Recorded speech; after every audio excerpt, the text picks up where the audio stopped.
বাচ্চা যখন পৃথিবীর বুকে ভূমিষ্ঠ হয় বা পৃথিবীর আলো দেখে, তখন এই বাচ্চাটার শরীরে 300টিরও বেশি, এই বাচ্চার শরীরে 300টিরও বেশি হাড় থাকে, 300টিরও বেশি হাড় থাকে বা অস্থি থাকে, হাড় বা অস্থি থাকে।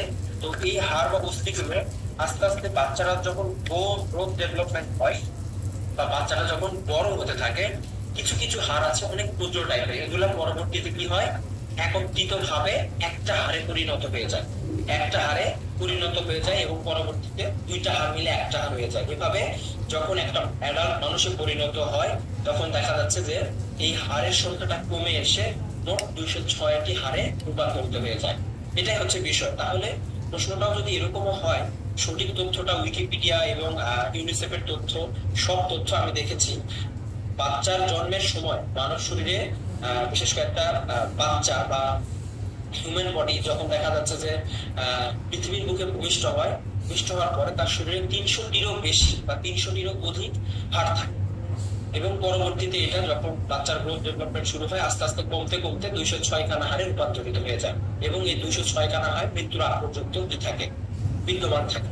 এই হচ্ছে বিষয়। অ্যাডাল্টদের ক্ষেত্রে 206 খানা হাড় নিয়ে মানবদেহ গঠিত। তো এটা টোটালি স্কেলিটাল সিস্টেমের একটা বিষয়। এর সারমর্ম কথাটুকু হচ্ছে এটা, স্কেলিটাল সিস্টেম বলতে অস্থিতন্ত্র বা কঙ্কাল তন্ত্রকে বোঝানো হচ্ছে, যেটা মূলত কি করে, মানব শরীরের ভার বহন করে, মানব শরীরে যে আভ্যন্তরীণ অঙ্গ প্রত্যঙ্গ গুলো আছে বা অর্গান গুলো আছে, সেই অর্গান গুলো বা অঙ্গ প্রত্যঙ্গ গুলোকে সুরক্ষিত রাখে। তো আমরা এখন জানবো মূলত এই যে স্কেলিটাল সিস্টেম বা অস্থিতন্ত্রের বেশ কিছু পার্ট আছে, যেমন আপার লিম্ব, লোয়ার লিম্ব, অর্থাৎ ঊর্ধ্বাঙ্গ এবং নিম্নাঙ্গ। আমরা ঊর্ধ্বাঙ্গ কখন বলছি, নিম্নাঙ্গ কখন বলছি, এই বিষয়গুলো নিয়ে আজকের ক্লাসের দ্বিতীয় আলোচনা বা দ্বিতীয় পেজের আলোচনা। এই যে দেখেন, এখানে একটা পেজ আপনাদের মাঝে আমি শেয়ার করছি। পেজটাতে দেখানো হচ্ছে যে upper limbs, bones of upper limbs. Bones বলতে আর বোনস থেকে বোঝানো হচ্ছে, আপার লিম্ব বলতে ঊর্ধ্বাঙ্গকে বোঝানো হচ্ছে।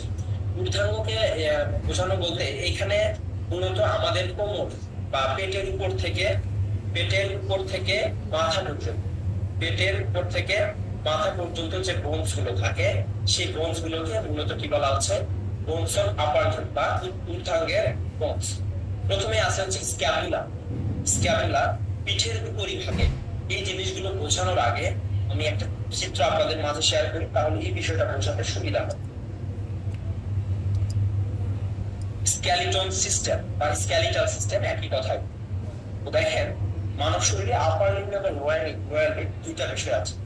এখানে মূলত আমাদের অ্যাবডোমিনাল রিজিয়নের উপর থেকে, এই যে অ্যাবডোমেন বা পেটের যে অংশ, এটার উপর থেকে এটাকে বলা হচ্ছে আপার লিম্ব, হাতের অংশটা ধরে এটাকে বলা হচ্ছে আপার লিম্ব। আর লোয়ার লিম্ব কোনটা, আমাদের পেটের নিচ থেকে পায়ের পাতা পর্যন্ত বা পায়ের আঙ্গুল পর্যন্ত বা ক্যালাস পর্যন্ত বা টোস পর্যন্ত আমাদের এগুলা লোয়ার লিম্ব বা নিম্নাঙ্গ বলা হচ্ছে। এখন বিষয় হলো আপার লিম্ব। এই আপার লিম্বে মূলত কয়টা বোনস থাকে, আপার লিম্বে মূলত কয়টা বোনস থাকে। তো বিস্তারিত আলোচনাতে আমরা না গিয়ে একদম সহজ ভাবে আপনাদেরকে বোঝানোর চেষ্টা করব যে মানব শরীরের আপার লিম্বে মোট বোনস থাকে 64টি। মানব শরীরের আপার লিম্বে মোট বোনস বা ঊর্ধ্বাঙ্গের মোট হাড়ের সংখ্যা বা অস্থির সংখ্যা 64টি এবং লোয়ার লিম্ব বা নিম্নাঙ্গে মোট বোনসের সংখ্যা হচ্ছে 62টি, 62 এবং 64। নিচের দিকে থাকে 62 এবং উপরের দিকে থাকে 64। আমরা এই বোনস গুলো সম্পর্কে পরিচিত হতে হবে আমাদের, কেননা যখন এই বোনস গুলো সম্পর্কে এই কারণে পরিচিত হতে হবে যে ধরেন একটা পেশেন্টের কোথায় হাত ভেঙে গেছে, সচরাচর কমন একটা বিষয় যে হাত ভেঙে গেছে, হাতের কোথায় ভেঙে গেছে এটা আপনি ডাক্তারের সামনে উপস্থাপন করতেই পারছেন না। যদি বোনস সম্পর্কে আপনার ধারণা থাকে বা হাতের ওই জায়গাটায় যে বোনসটা আছে বা যে জয়েন্টটা আছে, সেই জয়েন্টটা সম্পর্কে যদি আপনার সার্বিক বা প্রাথমিক একটা জ্ঞান থাকে, আপনি কিন্তু ডাক্তারের কাছে এই বিষয়টা উপস্থাপন করতে পারবেন, পাশাপাশি একটা রোগীকে কিন্তু সঠিক পরামর্শটা আপনি প্রদান করতে পারবেন। তো দেখেন, প্রথমে বোনস গুলো সম্পর্কে আমরা জানবো। ফ্রন্টাল অর্থাৎ আমাদের স্কাল্পের মধ্যে বা আমাদের মাথার খুলির মধ্যে যে বোনস গুলো থাকে, সেই বোনস গুলোকে মূলত আমাদের স্কালের বোনস বলা হয়। তো স্কালের বোনস সম্পর্কে খুব বেশি বিস্তারিত বলার কিছু নেই। স্কাল বা মাথার যে ক্রানিয়াল বোনস বলা হয়, এগুলা মূলত টোটাল 8টি বোনস থাকে। ফ্রন্টাল, টেম্পোরাল, তারপর হচ্ছে প্যারাইটাল, অক্সিপিটাল, ইথময়েডাল, স্ফেনয়েডাল, এই ধরনের মোটামুটি 8টি বোনস থাকে। তো এগুলা নিয়ে আলোচনা বিস্তারিত না করি। তো দেখেন, প্রথমে বলা হচ্ছে ফ্রন্টাল বোনস, যেটা কপালের যে অংশটা সেটাকে। তারপরে টেম্পোরাল বোনস, কানের উপরিভাগে যে বোনসটা থাকে এটাকে বলা হচ্ছে টেম্পোরাল বোনস। তারপরে নেজাল, নেজাল ক্যাভিটি বা নাকের মাঝখানের যে শক্ত অংশটা, এটাকে বলা হচ্ছে নেজাল ক্যাভিটি বা নেজাল। তারপর হচ্ছে অরবিট, চোখের যে গোলাকৃতি বৃত্তের মতো, বা চোখের যে আমাদের যে চোখ চোখ বা অক্ষি গুলো, এটাকে যে সুরক্ষিত রাখে বা আবৃত রাখে, এটা হচ্ছে অরবিট। তারপর হচ্ছে ম্যাক্সিলা, আমাদের যে নাকের যে নিচের অংশ, এটাকে বলা হচ্ছে ম্যাক্সিলা। ম্যান্ডিবল বলতে আমাদের নাড়ির নিচের অংশ, এটাকে বলা হচ্ছে ম্যান্ডিবল। তারপরে সার্ভাইকেল ভার্টিব্রা, আমাদের ভার্টিব্রাল কলাম আছে যেগুলো মূলত মেরুদণ্ডের বন্স বলে থাকে। পিঠের পেছন দিয়ে মাঝখান বরাবর মেরুদণ্ডের বন্স বলে থাকে। যিনি ড্রয়িং করছেন, ড্রয়িং করা থেকে বিরত থাকবেন। তো মেরুদণ্ডে অনেকগুলো বন্স থাকে, আমাদের মেরুদণ্ডে অনেকগুলো বন্স থাকে। এখানে সার্ভাইকেল ভার্টিব্রা থাকে 7টি, থোরাসিক ভার্টিব্রা থাকে মূলত 12টি, তারপরে লাম্বার ভার্টিব্রা থাকে 5টি, অনেকগুলো বোনস আছে। আপনাদেরকে মূলত একদম সরাসরি জেনারেল সায়েন্স থেকে যদি একদম ডিটেলস দিয়ে আলোচনা করতে যাই, অনেক সময় লাগবে, বুঝতেও সমস্যা হবে। বেসিকটা আপনাদেরকে দেওয়ার চেষ্টা করব সার্বিক তথ্য দিয়ে। তো এই যে সার্ভাইকাল ভার্টিব্রা, তারপরে থোরাসিক ভার্টিব্রা বা লাম্বার ভার্টিব্রা, এগুলো নিয়ে পরের ক্লাস আছে। আমি এখানে বিশেষ করে যে বিষয়গুলো আছে সেগুলো নিয়ে আলোচনা করব। সার্ভাইকাল ভার্টিব্রা মূলত আমাদের গলার অংশে বা ঘাড়ের অংশে যে বোনস গুলো থাকে, এটাকে বলা হচ্ছে সার্ভাইকাল ভার্টিব্রা। তারপরে ক্লাভিকল, ক্লাভিকল বলতে ফিমেলদের ক্ষেত্রে বলা হয় বিউটি বল, বিউটি বল। এটা মূলত আমাদের যে শোল্ডার জয়েন্ট, আমাদের যে কাঁধের জয়েন্ট আছে, কাঁধের জয়েন্ট থেকে আমাদের যে রিবস আছে বা আমাদের যে বুকের বক্ষ পিঞ্জর আছে, এই বক্ষ পিঞ্জর বরাবর যে বোনসটা থাকে, এটাকে বলা হয় ক্লাভিকল বোনস বা বিউটি বোন। তারপরে বিশেষ করে আরেকটা বোনস আছে এখানে, স্ক্যাপুলা বলা হয়। স্ক্যাপুলা আমাদের পিঠের পেছনে, আমাদের পিঠের পেছনে ঘাড়ের নিচে একদম ডিস্ক প্লেটের মতো একটা বোনস থাকে, যেটাকে বলা হয় স্ক্যাপুলা। এই স্ক্যাপুলাটা দুই সাইডে দুইটা থাকে, অর্থাৎ ডান সাইডে একটা, বাম সাইডে একটা। তারপরে এক সাইডে আসি, রিবস। রিবস বলতে আমাদের বক্ষ পিঞ্জর, আমাদের বক্ষ পিঞ্জর বা রিবস। এই রিবসে মূলত আমাদের যে বক্ষ পিঞ্জর বা রিবস, এই রিবসের দুই সাইডে 12-12-24টি বোনস থাকে। ডান সাইডে 12টি এবং বাম সাইডে 12টি। এখানে মূলত রিবস গুলোকে আমরা কাঠির হাড় বলে থাকি। এবং মাঝখানে থাকে স্টার্নাম, মাঝখানে থাকে স্টার্নাম। তাহলে বক্ষ পিঞ্জরে মোট বোনস থাকে 25টি। তারপরে হিউমেরাস, হিউমেরাস কোনটা? আমাদের হাতের যে বোনস, অর্থাৎ শোল্ডার জয়েন্ট থেকে ইলবো জয়েন্ট, শোল্ডার জয়েন্ট বা কাঁধের যে জয়েন্ট, সে জয়েন্ট থেকে আমাদের ইলবো জয়েন্ট বা কুনোয়ের যে জয়েন্ট, সেটাকে, এই বোনসটাকে বলা হয় হিউমেরাস। ম্যাক্সিমাম মাংসপেশির ইনজেকশন গুলো এই হিউমেরাসের ডেলটয়েড মাসেলে করা। হিউমেরাসের ডেলটয়েড মাসেল বলতে আমাদের হাতের বাহুতে যে মাসেলটা থাকে, এটাকে বলা হয় ডেলটয়েড মাসেল। আপনাদের সালের প্রশ্ন অসংখ্য বার এসেছে, হাতের কোন মাসেলে ইনজেকশন করা হয়? হাতের ডেলটয়েড মাসেল। এই ডেলটয়েড মাসেলটা হিউমেরাসের আপার পার্টে থাকে বা উপরের দিকে থাকে, শোল্ডার জয়েন্টের নিচের দিকে থাকে। তারপরে বলা হচ্ছে ফলস রিব, যে রিবস গুলো মূলত ভাসমান অবস্থায় থাকে, যে রিবস গুলো মূলত ভাসমান অবস্থায় থাকে। তারপরে রেডিয়াস এবং আলনা। রেডিয়াস এবং আলনা বলতে আমাদের ইলবো জয়েন্ট থেকে রিস্ট জয়েন্ট, ইলবো জয়েন্ট বলতে কুনোয়ের জয়েন্ট, এবং রিস্ট জয়েন্ট বলতে যেখানে আমরা ঘড়ি ব্যবহার করি, হাত ঘড়ি ব্যবহার করি, সেই জায়গাটাকে বলা হচ্ছে রিস্ট জয়েন্ট। এই ইলবো জয়েন্ট থেকে রিস্ট জয়েন্ট পর্যন্ত দুইটা বোনস থাকে, প্রত্যেকটা হাতে দুইটা বোনস থাকে। একটা হচ্ছে টিবিয়া, একটা হচ্ছে রেডিয়াস এবং আলনা। একটা হচ্ছে রেডিয়াস আর একটা হচ্ছে আলনা। আলনাটা মূলত মিডিয়াল বোনস, আর রেডিয়াসটা মূলত ল্যাটারাল বোনস। তারপরে আসে হচ্ছে কার্পাল, তারপরে হচ্ছে কালপা। আমাদের হাতের তালুর অংশে, আমাদের হাতের তালুর অংশে যে বোনস গুলো আছে, এগুলোকে বলা হচ্ছে কার্পাল। ছোট ছোট অনেকগুলো বোনস থাকে, ছোট ছোট অনেকগুলো বোনস থাকে, কার্পাল বোনস। কার্পাল বোনস মূলত আমাদের হাতের কবজিতে বা আমাদের হাতের তালুতে মূলত 8টি করে বোনস থাকে। প্রত্যেকটা হাতে 8টি করে বোনস থাকে, দুই হাতে মোট 16টি বোনস থাকে। তারপরে মেটাকার্পাল আছে। মেটাকার্পাল অনেকগুলো বোনস থাকে, প্রত্যেকটা হাতে 5টি করে 10টি বোনস থাকে, দুই হাতে 10টি বোনস থাকে। এবং ফ্যালাঞ্জেস, প্রত্যেকটা হাতে 14টা করে, অর্থাৎ আমাদের যে আঙ্গুলের যে বোনস গুলো আছে বা হাড়গুলো আছে ছোট ছোট, এই হাড়গুলো কি হয়, প্রত্যেকটা হাতে 14টি করে 28টি বোনস থাকে। তারপরে এই পাশে আছে হচ্ছে স্টার্নাম, যেটা আমাদের বক্ষপিঞ্জরের মাঝ বরাবর। আমাদের বক্ষপিঞ্জরের মাঝ বরাবর থাকে, সেটাকে বলা হয় স্টার্নাম। তারপর কোস্টাল কার্টিলেজ বলতে দুই রিবস বা কাঠির হাড়ের মাঝখান বরাবর যে গ্যাপটা বা মাঝখান বরাবর যে ফাঁকা অংশটা, এটাকে বলা হয় coastal cartilage. Xiphoid process, xiphoid process বলতে এই কাঠির হাড়ের যে বাঁকা অংশটা, এটাকে বলা হচ্ছে জিফয়েড প্রসেস। ফ্লোয়েটিক রিবস বা ভাসমান বা ফলস রিবস বলা হয়। লাম্বার ভার্টিব্রা, ভার্টিব্রা বলতে কোমরের যে হাড়, সেটাকে বলা হচ্ছে ভার্টিব্রা। মূলত আমাদের পেটের অংশে যে ভার্টিব্রাটা থাকে সেটাকে স্পেসিফিক ভাবে বলা হয় লাম্বার ভার্টিব্রা। আমাদের যে কোমরের ব্যথা হয়, কোমরের আমরা এক্সরে এলএস স্পাইন দিয়ে একটা এক্সরে দেওয়া হয়, এটা মূলত লাম্বার ভার্টিব্রাতে এক্সরেটা করা হয়ে থাকে। তারপরে আইলিয়াম, এটা টোটালটাকে বলা হচ্ছে হিপ জয়েন্ট, হ্যাঁ, বা পেলভিক ব্রিম বা পেলভিক জয়েন্ট। তারপরে স্যাক্রাম, কক্সিক্স এবং পিউবিস সবগুলোই সমন্বিত ভাবে বলা হয় পেলভিক ব্রিম, পেলভিক জয়েন্ট বা পেলভিক ব্রিম। তারপরে হচ্ছে ইস্টিয়াম, আরেকটা হচ্ছে ফিমার। মানবদেহের সবচেয়ে বড় হাড়ের নাম, অসংখ্যবার সালের প্রশ্নে আসছে, মানবদেহের সবচেয়ে বড় হাড়ের নাম কোনটি, বা মানবদেহের সবচেয়ে বড় হাড়ের নাম কি? মানবদেহের সবচেয়ে বড় হাড়ের নাম হচ্ছে ফিমার। হ্যাঁ, অনেকে আবার বললেন না যেন যে হিউমেরাস, হাতের হাড়, হাতের হাড় কিন্তু না। এই প্রশ্নটা কিন্তু ভাইবার প্রশ্নে বারবারই থাকে যে মানবদেহের সবচেয়ে বড় হাড়ের নাম কি? বড় হাড়ের নাম হচ্ছে ফিমার, যেটা মূলত আমাদের থায়ের হাড় বা উরুর যে হাড়টা, এটাকে বলা হচ্ছে ফিমার। তারপরে প্যাটেলা, আমাদের হাঁটুতে একটা ডিস্ক প্লেটের মতো ছোট্ট, যেটাকে পাঞ্চ করলে একদিক থেকে আরেক দিকে মানে স্থানান্তরিত হয়, সেটাকে বলা হচ্ছে প্যাটেলা বোনস। বাচ্চাদের কিন্তু প্যাটেলা বোনসটা থাকে, যখন সে অ্যাডাল্ট হয় আস্তে আস্তে বোনসের গ্রোথটা বাড়তে থাকে।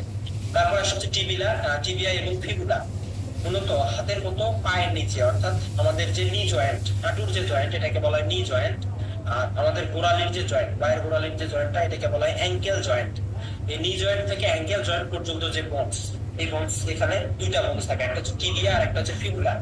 টিবিয়াটা হচ্ছে মিডিয়াল বোনস এবং ফিবুলাটা হচ্ছে ল্যাটারাল বোনস। তাহলে আমাদের নি জয়েন্ট থেকে বা হাঁটুর জয়েন্ট থেকে আমাদের অ্যাঙ্কেল জয়েন্ট বা পায়ের গোড়ালির জয়েন্ট পর্যন্ত মোট যে দুইটি বোনস থাকে, একটি করে পায়ে দুইটি করে বোনস থাকে। এক সাইডের পায়ে দুইটা, মানে লেফট সাইডের পায়ে দুইটা বোনস, রাইট সাইডের পায়ে দুইটা বোনস, মোট চারটা বোনস থাকে। তারপরে হচ্ছে নিচের যে ইয়াগুলো, বোনস গুলো, সেগুলো হচ্ছে টার্সাল, মেটাটার্সাল এবং ফ্যালাঞ্জেস বা টোজ বলা হয়ে থাকে। হাতের ক্ষেত্রে ফ্যালাঞ্জেস বলা হয়, পায়ের ক্ষেত্রে টোজ বলা হয়। টার্সাল, মেটাটার্সাল এবং ফ্যালাঞ্জেস বা টোজ। তো এটা মূলত একটা হিউম্যান বডির পার্ট। এখন একটা কথার কথা, একটা রোগী আপনার কাছে আসছে, হাত ভেঙে নেই, হাতের দেখা যাচ্ছে এই অংশটা ভেঙেছে, অর্থাৎ হিউমেরাসের অংশ।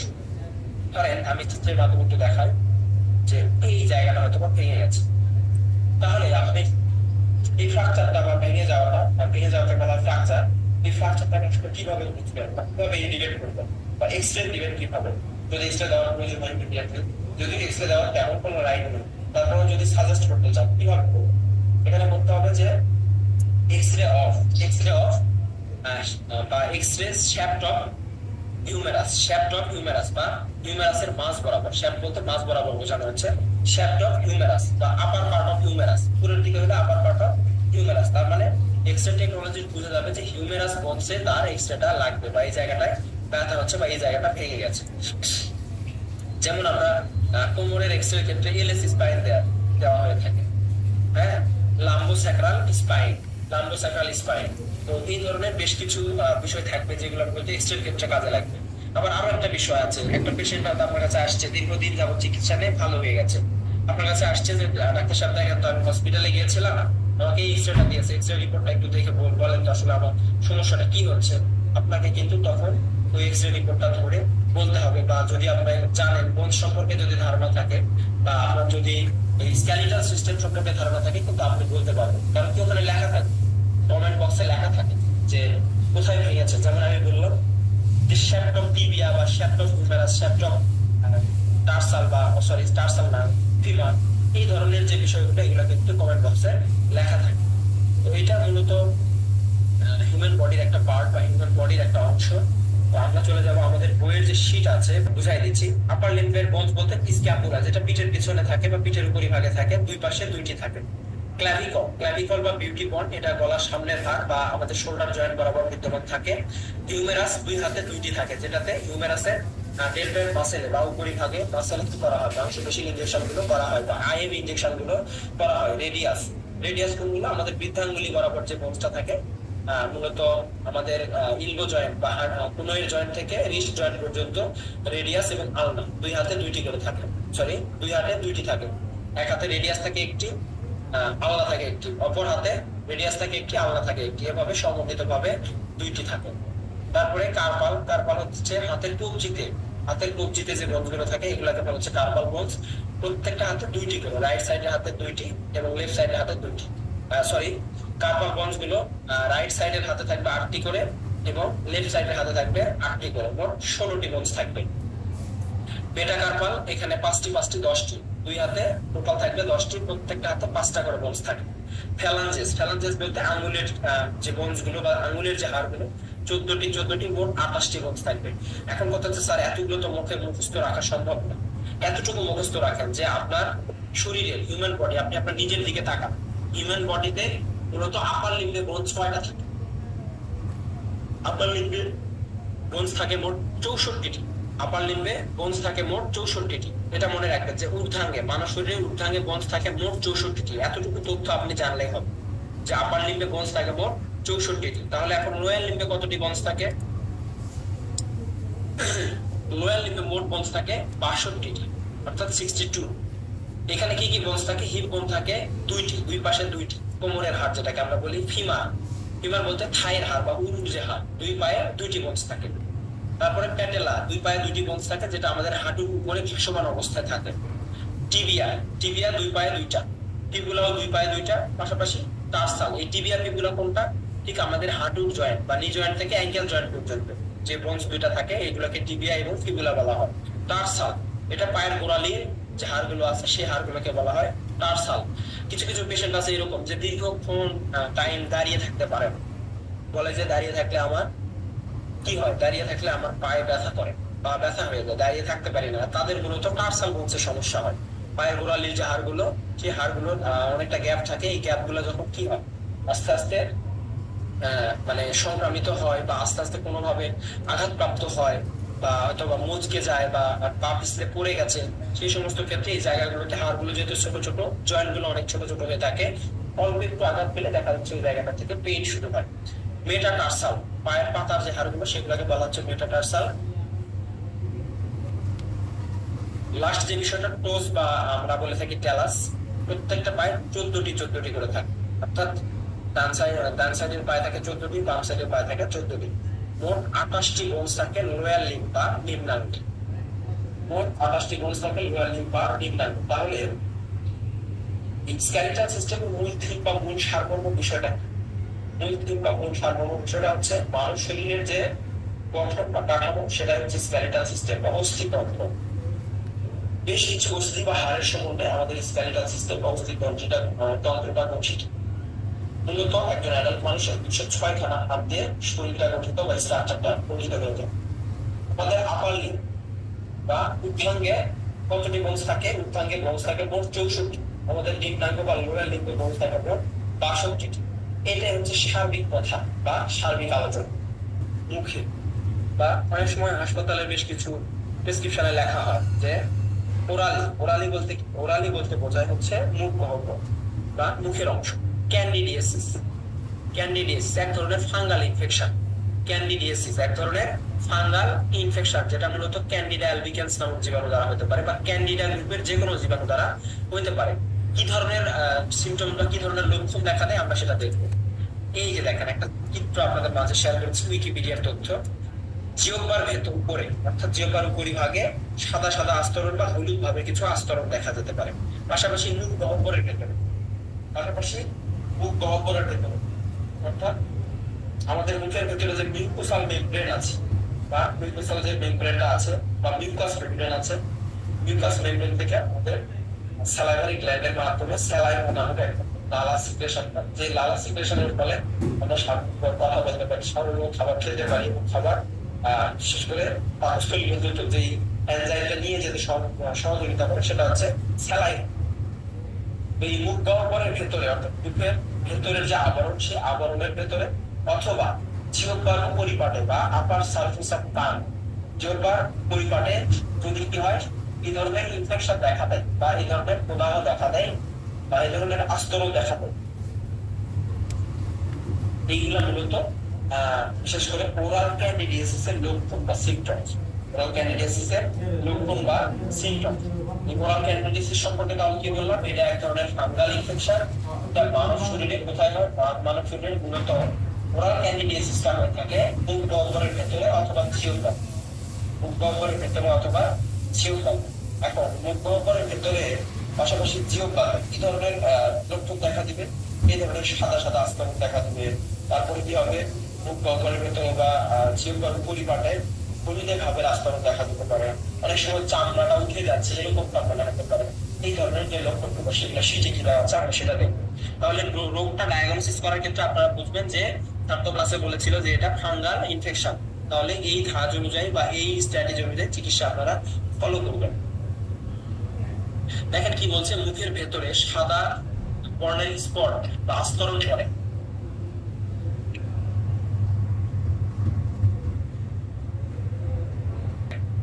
যেটা একটু আগে বললাম যে সাদা বর্ণের হয়, কিছু কিছু পেশেন্টের ক্ষেত্রে লালচে বর্ণের হতে পারে বা হলদে বর্ণের হতে পারে এবং পরবর্তীতে চামড়াগুলো উঠে যেতে শুরু করে।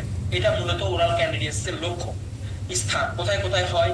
জিহ্বাতে এবং মুখ গহ্বরে, জিহ্বা এবং মুখ গহ্বরে হয়ে থাকে। ট্রিটমেন্ট কি? এই ধরনের পেশেন্ট আসলে আপনি as a primary health care physician হিসেবে চিকিৎসা কি দেবেন? প্রথমে লেখা আছে ট্যাবলেট ফ্লুগাল 50 মিলিগ্রাম। এটা 50 তারপরে 150 দুইটা ফরম্যাটে পাওয়া যায়। 200 মিলিগ্রামের সম্ভবত এখন পাওয়া যায়। তবে ফ্লুগাল 50 মিলিগ্রাম ট্যাবলেট এটা মূলত ফ্লুকোনাজল, জেনেরিক নাম হচ্ছে ফ্লুকোনাজল, যার মূল উপাদানটা হচ্ছে ফ্লুকোনাজল এবং ফ্লুগাল স্কয়ার কোম্পানির একটা প্রোডাক্ট। হোমাস্টিন নামেও পাওয়া যায়, তারপরে আরো অনেক নামে পাওয়া যায়। তো ফ্লুগাল যে ট্যাবলেটটা, এই ট্যাবলেটটা আমরা কি করব, 50 মিলিগ্রাম করে শুধু রাতের বেলা একটা করে ভরা পেটে টানা 7 দিন। এটা কি করবে? এই যে আমি বললাম যে ওরাল ক্যান্ডিডিয়াসিসটা এক ধরনের ফাঙ্গাল ইনফেকশন, এটা কিন্তু ব্যাকটেরিয়াল ইনফেকশন না, এটা এক ধরনের ফাঙ্গাল ইনফেকশন। তাহলে এখানে প্রথম অবস্থায় ব্যাকটেরিয়াল ড্রাগস বা অ্যান্টিবায়োটিক দেওয়া যাবে না। করব যে ওষুধগুলো মূলত ফাঙ্গাল ইনফেকশন বা ফাঙ্গাসের বিরুদ্ধে কাজ করে, অ্যান্টি ফাঙ্গাল ড্রাগস, এই অ্যান্টি ফাঙ্গাল ড্রাগস গুলো ব্যবহার করতে হবে। এই অ্যান্টি ফাঙ্গাল ড্রাগস গুলো ব্যবহার করতে হবে। তাহলে ফ্লুগাল বা ফ্লুকোনাজল গ্রুপের যে ওষুধটা, এটা আমরা কি করব, অ্যান্টি ফাঙ্গাল ড্রাগস হিসেবে ব্যবহার করব। এটা ট্যাবলেট ফরম্যাটে পাওয়া যায়। শুধু রাতের বেলা একটা করে 50 মিলিগ্রাম ট্যাবলেট শুধু রাতের বেলা একটা করে, যদি কেউ মনে করেন যে 150 মিলিগ্রাম করে দেবো সেক্ষেত্রে 3 দিন পর পর দিতে পারেন। এটা টানা 21 দিন চলবে বা 3 সপ্তাহ বা 4 সপ্তাহ পর্যন্ত চলবে, অনেক সময় 8 সপ্তাহ পর্যন্ত লাগতে পারে। তো সেক্ষেত্রে আমরা যেটা করি সেটা হচ্ছে রেগুলার বেসিস 50 মিলিগ্রাম করে আমরা দিনে একবার শুধু রাতের বেলা অথবা শুধুমাত্র সকালবেলা আমরা এটা ব্যবহার করবো। ভেতর থেকে যে ফাঙ্গাস গুলো আছে, ভেতর থেকে রক্তের সঙ্গে মিশে ফাঙ্গাস গুলোকে মেরে ফেলতে সহায়তা করে। ট্যাবলেট বিকোজিনটা স্কোয়ারিন প্রোডাক্ট। বিকোজিন জিঙ্ক বি নামেও পাওয়া যায়, ভিটামিন বি প্লাস জিঙ্ক। তো এটা মূলত আমাদের শরীরে ভিটামিন বি এর অভাব পূরণ করে, বিশেষ করে ভিটামিন বি এর অভাব। ভিটামিন বি এর স্পেসিফিক হচ্ছে ভিটামিন বি12 এর অভাব, ভিটামিন বি12 এর অভাব, তো রিবোফ্লাভিনের অভাব, এই ধরনের অভাবগুলো বা ভিটামিনের বি এর অভাবে মূলত এই ধরনের সমস্যাগুলো বা লক্ষণগুলো দেখা দেয়। তবে ভিটামিন বি এর সঙ্গে জিঙ্ক দেওয়া আছে, জেনেরিক নাম দুইটা, ভিটামিন বি প্লাস জিঙ্ক, যেটা বিকোজিন নামে পাওয়া যায়, জিঙ্ক বি নামে পাওয়া যায় স্টেফেল। বিকোজিনটা হচ্ছে স্কোয়ারে। আপনারা চাইলে যে কোনো কোম্পানির ওষুধ দিতে পারেন, তাতে সমস্যা নেই। তাহলে এই যে জিঙ্ক বি এবং ভিটামিন বি এবং জিঙ্ক, এই দুইটা সমন্বিত ভাবে মানুষকে কি কি কাজ করবে? একটা হচ্ছে ভিটামিন বি এর ঘাটতিটা ফিল আপ করবে এবং শুকাইতে মানে সময় খুব দ্রুত ঘাটা শুকায় যায়। আর জিঙ্কের কাজ হচ্ছে শরীরের ইমিউনিটি বাড়ানো, প্রতিরোধ ক্ষমতা বাড়ানো, হজম শক্তি বাড়ানো, পাশাপাশি মানব শরীরের যে ওরাল ক্যান্ডিডিয়াসিসের মতো যে সমস্যাটা ফাঙ্গাল ইনফেকশন, এই ফাঙ্গাল ইনফেকশনটাকে দ্রুততম সময়ে সারিয়ে দেবে। যেটা এক কথা বলছিলাম যে রোগ প্রতিরোধ ক্ষমতা বাড়ানো, অর্থাৎ যেটা রোগ ক্ষমতা আছে সেই ক্ষমতাটাকে বাড়ানো। আচ্ছা, এটা দিনে 2 বেলা দেওয়া যায়, সকালে একটা রাতে একটা, মরা পেটে 15 দিন বা মূলত 30 ট্যাবলেট একটা বক্স পাওয়া যায়, 15 দিন খাইলে হয়ে যায়। তারপরে ব্যথা থাকতে পারে বা জ্বালা পোড়া থাকতে পারে, সেক্ষেত্রে টার্মেন এক্সা 665 মিলিগ্রাম শুধু প্যারাসিটামল, ব্যথা বা যদি জ্বালা পোড়া থাকে সেই ক্ষেত্রে খেতে পারে। তারপরে যে এটা দিনে 3 বেলা দিতে হয়, সকালে, দুপুরে এবং রাতে। জ্বর বা ব্যথা থাকতে মরা পেটে 5 দিন, ব্যথা বা জ্বর না থাকলে খাওয়ার কোনো প্রয়োজন নাই। 4 নম্বরে যে ওষুধের কথা বলা হচ্ছে টপিকাজল ওরাল জেল। হ্যাঁ, টপিকাজলটা এটা হচ্ছে ইনসেপ্টার প্রোডাক্ট, বায়োকোনাজল গ্রুপের টপিকাজলটা মূলত ইনসেপ্টার একটা প্রোডাক্ট, যেটার জেনেরিক নাম হচ্ছে মায়োকোনাজল। মায়োকোনাজল। তো এই মায়োকোনাজল যে টপিকাজল ওরাল জেলটা, এটা যদি কেউ গিলে খেয়েও ফেলে তাহলে কিন্তু কোনো সমস্যা নেই। এটা কিভাবে ব্যবহার করবে? দিনে 2 বার। ওটা বাহ্যিক ভাবে টপিক্যালি বা বাহ্যিক ভাবে কি করবে, মানুষ বা আক্রান্ত পেশেন্ট মুখ গহ্বরে লাগাবে, জিহ্বার উপরে লাগাবে, লাগিয়ে দেখা যাচ্ছে কিছুক্ষণ ওয়েট করার পরে যদি পরবর্তীতে এটা গিলে খেয়েও ফেলে বা এর মাধ্যমে যদি লালা শরীরের পাকস্থলীর মধ্যে যায়, তারপরে কোনো সমস্যা নেই। তবে প্রেগনেন্সিতে এটা ব্যবহার করবেন না মায়োকোনাজল। প্রেগনেন্সিতে যেটা করবেন, অ্যামলিজেনক্স গ্রুপের ওরাল পেস্ট পাওয়া যায় অ্যাপসল নামে, অ্যাপসল ওরাল পেস্টটা আপনারা ব্যবহার করবেন প্রেগনেন্সির ক্ষেত্রে। হ্যাঁ, ওটা একটা এক ধরনের বিশেষ করে অ্যান্টি ফাঙ্গাল ওয়েনমেন্ট, এটা আপনারা ব্যবহার করতে পারেন। প্রেগনেন্সির ক্ষেত্রে টপিকাজলটা ব্যবহার করবেন না। টপিকাজল প্লাস নামে একটা পাওয়া যায়, মায়োকোনাজল প্লাস হাইড্রোকর্টিসন, দুইটার সমন্বয়, ওটা আরো ব্যবহার করা যাবে। কিছু কিছু ডাক্তার চাইলে টপিক্যালি যে টপিকাজল ওরাল জেলটা ব্যবহার করতে পারবো। তবে আমরা প্রেগনেন্ট ওমেনদের ক্ষেত্রে যেটা করব বা বাচ্চাদের ক্ষেত্রে যেটা আমরা করবো সেটা হচ্ছে অ্যামলিজেনক্স গ্রুপের মূলত অ্যাপসল নামে পাওয়া যায় অ্যাপসল ওরাল পেস্ট, সেটা আমরা ব্যবহার করবো। সেম ভাবে দিনে 2 বার বা 3 বার, সিভিয়ার হলে দিনে 3 বার জিহ্বা এবং মুখ গহ্বরের উপরে লাগিয়ে রাখতে হবে। তারপরে ভায়োডিন দিয়ে মাউথ ওয়াশ করতে হবে। ভায়োডিন দিয়ে মাউথ ওয়াশ করতে হবে। বাজারে যেসব ভায়োডিন পাওয়া যায় 2 চামচ পরিমাণ বা 1 চামচ পরিমাণ ভায়োডিন একটা গ্লাসের মধ্যে, একটা কাঁচের গ্লাসের মধ্যে নিয়ে গুলিয়ে সেটা দিয়ে গড়গড়া কুলি করা বা মাউথ ওয়াশ করতে হবে। এইভাবে মোটামুটি টপিক্যালি আমরা বিশেষ করে টপিকাজল বা অ্যাপসল যে পেস্টের কথা বললাম, ওরাল পেস্ট বা ক্রিম, সেটা আমরা ব্যবহার করতে পারি। পাশাপাশি আমরা ভায়োডিন দিয়ে মাউথ ওয়াশ করতে পারি এবং অ্যান্টি ফাঙ্গাল ড্রাগস দেওয়া আছে। কোনো কারণে 7 দিন অতিবাহিত হয়ে যাওয়ার পরে যদি দেখেন যে ভালো হচ্ছে না বা কমছে না, তখন এই বিশেষ করে 1 নম্বর যে ওষুধটা আছে ইউকোনাজল বা ফ্লুকাল যে ট্যাবলেটটা, এই ট্যাবলেটটাকে আমরা বাড়াই দেবো। এই ট্যাবলেটটাকে বাড়াই দেবো কিভাবে? আবার পরবর্তী 7 দিন দেবো এবং এর সঙ্গে সেফিক্সিম গ্রুপের অ্যান্টিবায়োটিক, এর সঙ্গে সেফিক্সিম গ্রুপের অ্যান্টিবায়োটিকটা আমরা অ্যাড করবো। ক্যাপসুল সিপ3 200 মিলিগ্রাম, সকালে একটা রাতে একটা, সাথে 50 মিলিগ্রাম ফ্লুকালজল। এটা হচ্ছে সেকেন্ডারি ট্রিটমেন্ট। তো এটা মূলত আপনাদের ওরাল ক্যান্ডিডিয়াসিস এর একটা ক্লাসের টপিকস। তো আজকে 3টা বিষয় নিয়ে আলোচনা করেছি। প্রথম পার্টে ক্লাসের আলোচনা করেছি সাজেশন,